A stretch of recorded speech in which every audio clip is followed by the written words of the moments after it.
The song, it's called "A Little Bit of Everything." Um, it's one of those songs that kind of it wrote itself, and then I had to sort of figure out what I thought about it afterwards. Um, and after singing it a million times, I feel like it's about the failures of communicating. How when we don't know how to find the root of a darker feeling or even a joy or nice feeling, we we attribute it to a little bit of everything, and it's this sort of failure of language. Um, like this song is about some good things and some bad things, and it's like when each person is asked to explain why, um, they can't, and I feel like that's more common than I acknowledge.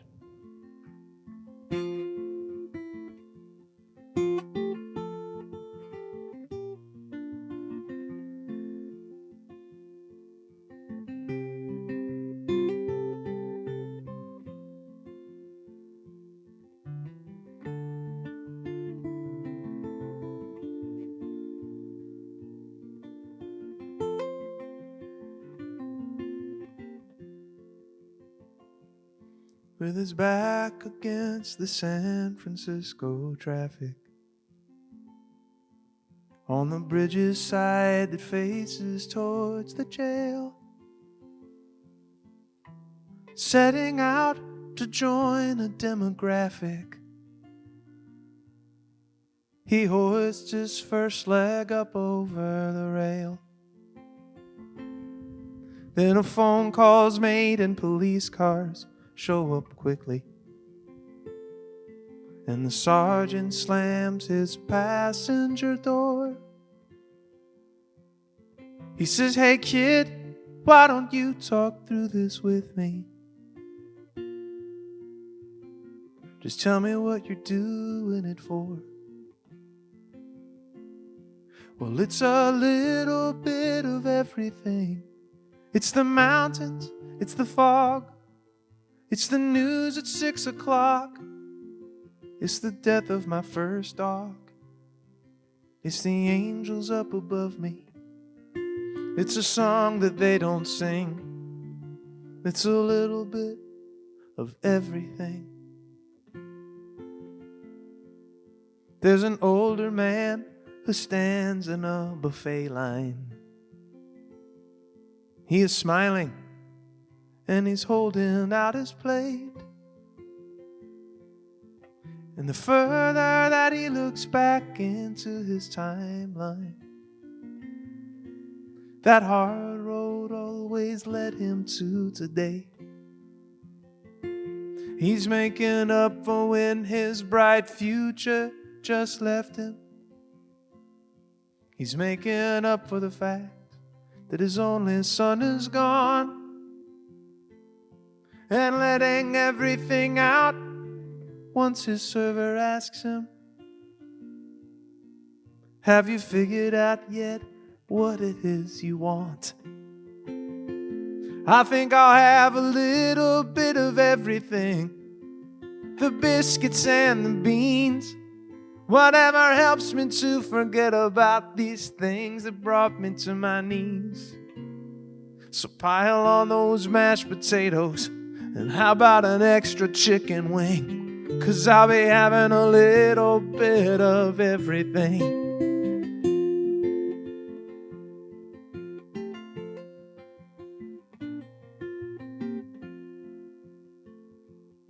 Somewhere a pretty girl is writing invitations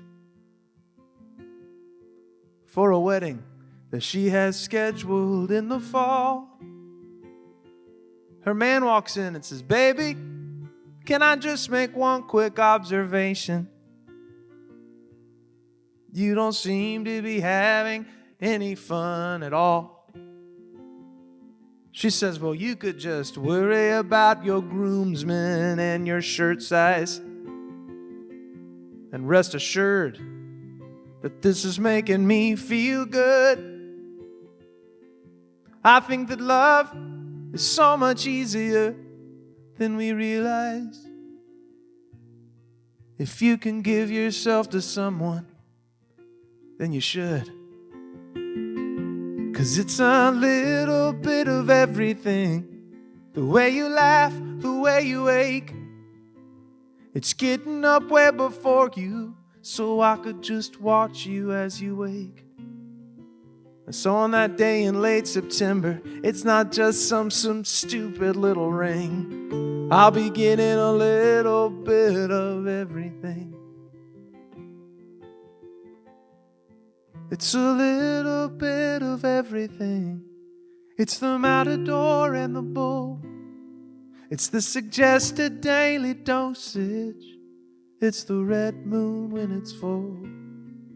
All these psychics and these doctors, they're all right and they're all wrong. It's like trying to make out every word when they should simply hum along.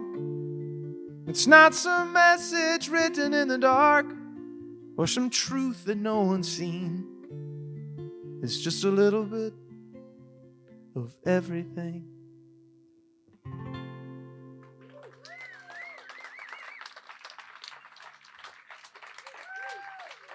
Thank you. What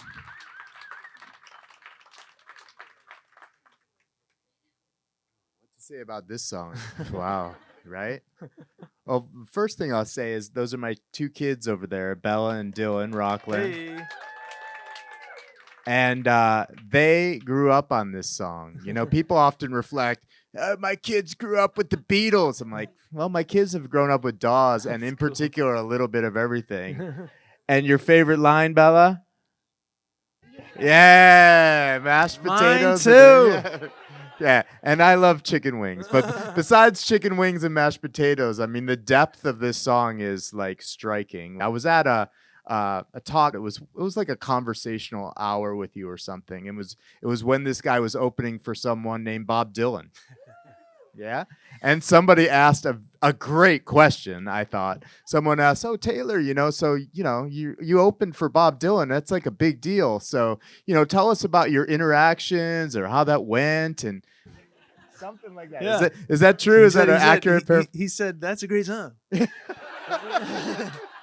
And I was like, ah! And I reached out to shake his hand, and I was probably gonna smash all of the bones in his hand had he let me. So he just put his fist up. He was like, "Can we just could we do this?" I said, "Sure." And we fist bumped, and So I squealed. He was ahead of his time with the pandemic. Yeah, he was. And how I've used it is when I teach existential therapy. So existential thoughts, and first of all, let's not shy away from this song. Starts with a suicide scene at the Golden Gate Bridge. I mean, how powerful is that, and how relevant to mental health issues is that, and the reasons that draws someone to come close to ending their lives. But really what I latch on to most about that song is actually the restaurant scene. Just like that waitress coming up to you and you're in a buffet and is, "Excuse me, sir, what is it that you want?" And what a beautiful metaphor for life, like, because we have so many choices to make about career, about relationships, about where we live, and all of that's beautiful. But when you choose one, you also give up another. And this is like a song about that for me, is about like that it's so hard to decide. And when you want everything, it's kind of tragic to realize what you don't have. And when someone comes up to you and it's like, what is it that you want? And you want everything, and how you kind of negotiate that. And life is both beautiful and tragic at the same time. And I think this is a song about that. And then for me, and then the last part too, just about relationships and how hard it can be to really be vulnerable and really be in the present with your partner. And that wedding example is a good one. And it's also a great, I'm a sucker for a build-up song. And this is a great build-up. So when you see him with the full band, like, this guy's going nuts by the end.